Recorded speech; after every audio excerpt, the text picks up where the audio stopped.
A few days before his inauguration, President Donald Trump had a difficult phone call with Danish Prime Minister Mette Frederiksen concerning his demand that Greenland, a Danish overseas territory, be placed under US sovereignty. According to the Danish Prime Minister, when she told Trump that Greenland was not for sale and that it was up to Greenlanders to determine their own fate, Trump threatened Denmark with trade tariffs if it does not comply with his wishes. Trump has long contested that Greenland is vital to US security, and Denmark has been placed in a difficult position as the United States is its main export market.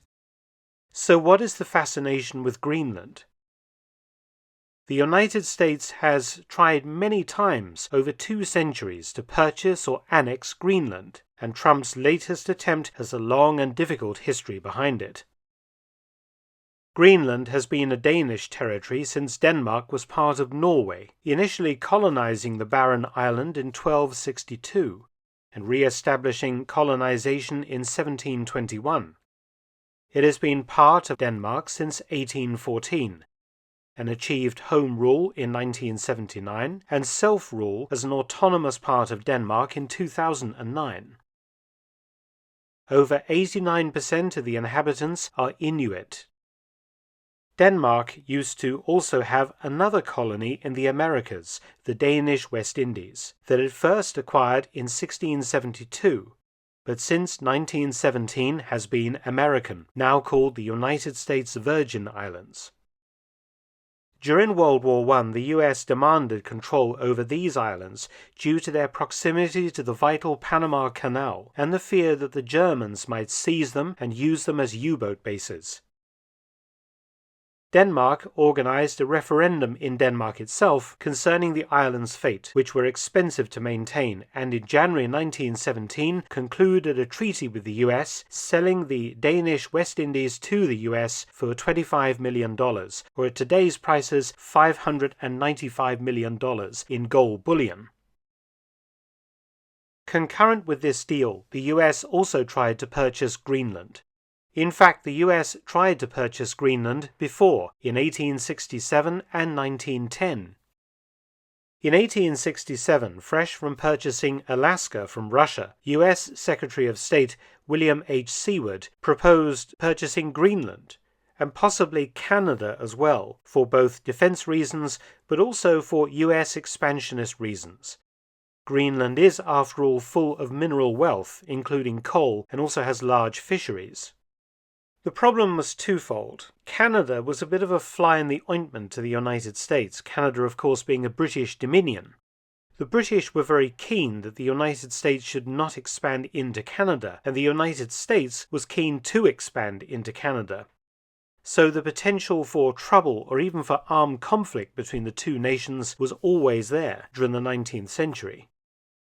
The proposal to take Greenland for the United States in 1867 was so that British North America, that is Canada, would be hemmed in on both sides by US territories, Greenland to the east and Alaska to the west.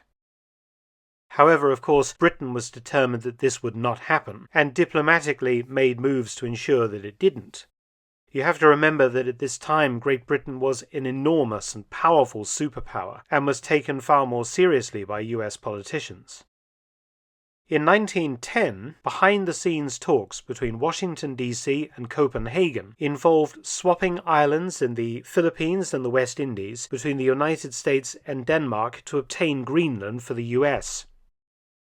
The British and the Canadians also still wanted Greenland, and in 1917 London secured an agreement with the Danish government, which is still law, and agreed to by the US in 1917, that if Denmark ever decided to sell Greenland, Great Britain was to get first refusal. So if President Trump continues with his plans to obtain Greenland, and Denmark agrees, Britain will be offered first refusal on purchasing Greenland. And if Britain doesn't want to buy it, the US can then make an offer. Will Britain press its legal right? It's very interesting. Of course, the British Prime Minister and other representatives of the British government were not invited to Trump's inauguration, which was seen as a criticism by President Trump of Prime Minister Sir Keir Starmer and his policies, particularly over another issue that's brewed up between Britain and America, the Chagos Islands, or to use their proper term, the British Indian Ocean Territory.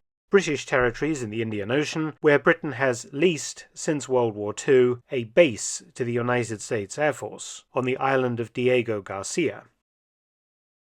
However, since Denmark invoked the 1917 agreement with Britain, following its Prime Minister's stormy telephone call with President Trump, Trump's attitude towards the British Prime Minister has suddenly changed, and this week the newspapers are full of him making complimentary comments about Keir Starmer and promising to make a visit to the United Kingdom very soon, in fact his first overseas visit as US President. Could the two things be connected? Perhaps.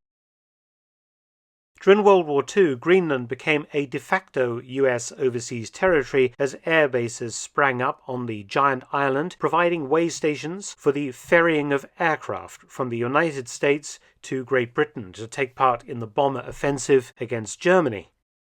The Americans saw this as an opportunity to basically annex the place and in 1946 offered the Danes $100 million in gold bullion, that is $1 billion at today's currency rates, but they refused again, asking the Americans in fact to leave, which the Americans refused to do, as the bases in Greenland were then vital for the Cold War with the USSR.